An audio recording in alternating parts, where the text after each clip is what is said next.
Bonjour à tous, je suis ravi de partager avec vous quelques expériences dans ce monde en mouvement.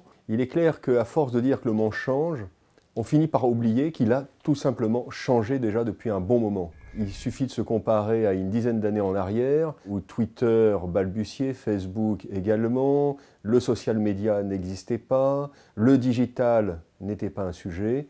Et tout cela, dans un temps extrêmement court à l'échelle humaine, eh bien, ça s'est imposé dans nos vies. Résultat, le monde de l'entreprise, les repères de l'entreprise, que ce soit sur le plan des organisations, soit sur le plan du management, soit sur le plan des relations humaines, tout cela est en train de se fissurer par rapport aux habitudes qui ont structuré justement l'entreprise.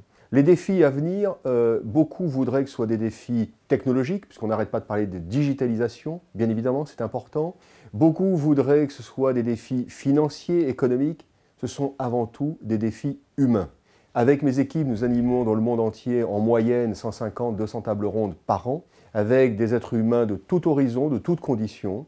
Et le point commun que je peux vous faire partager, c'est qu'aujourd'hui, dans cette grande économie mondialisée, les gens ne savent plus à quoi ils servent.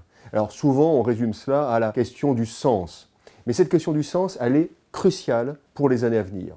Il faut, pour que les gens soient heureux, se sentent investis dans leur métier, leur donner du sens, non pas un sens macro, comme très souvent la grande vision, et puis on le met au fronton de l'entreprise, non, un sens individuel.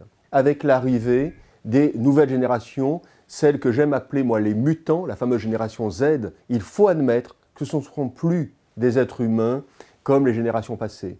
Ils vivent dans plusieurs espaces-temps, ils sont dans l'hyperconnexion, la transparence est un postulat pour eux, ils ne se posent pas de questions avec la transparence, elle est génétique chez eux, et ils ont un rapport avec l'autorité, la hiérarchie, qui ne sera plus du tout un rapport lié simplement au statut, au galon qu'on a sur l'épaule, mais lié à la capacité à accompagner, à encourager, à motiver. Donc ces aides, eh bien, ils vont faire de toute façon bousculer les lignes parce qu'ils ne pourront pas entrer dans les modèles d'organisation actuels. Ça, c'est un premier aspect. Deuxième aspect, extrêmement fort pour toutes les entreprises, c'est de reconquérir leur culture d'entreprise.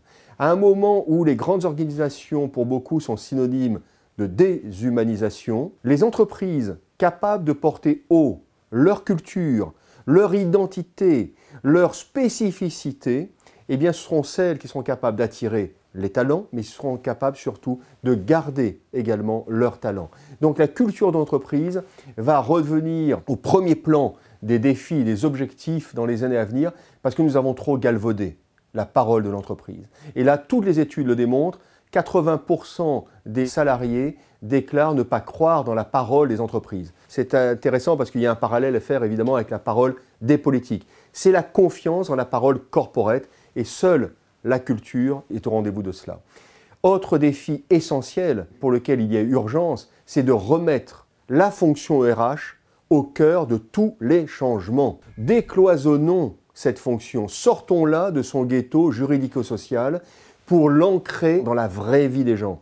Le RH, c'est l'accompagnateur, c'est le partenaire de tous les êtres humains dans l'entreprise. C'est le partenaire des managers. Or, comme demain les managers vont être un peu perdus par rapport aux réactions de leurs collaborateurs, les attentes, le fait aussi que le travail va éclater avec tout ce qui est télétravail, digitalisation, eh bien, qui, mieux que les RH, pourront aider à comprendre ces évolutions sociologiques. Ces éléments mis bout à bout font que le vrai défi, dans les 5-10 ans à venir, va être de créer justement un nouveau lien social. Et ce nouveau lien social sera d'autant plus crédible qu'il fera de chaque individu, quelle que soit sa génération, quel que soit son job, un militant à part entière du projet de l'entreprise.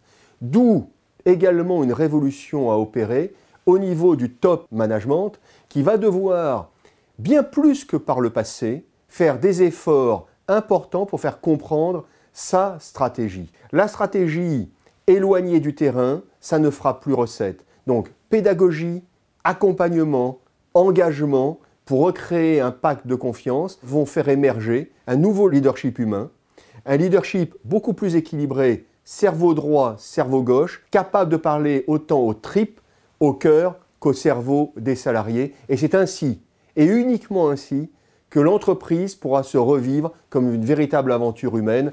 Et c'est en tous les cas ce que je peux souhaiter du fond du cœur à toutes les entreprises. Merci à vous.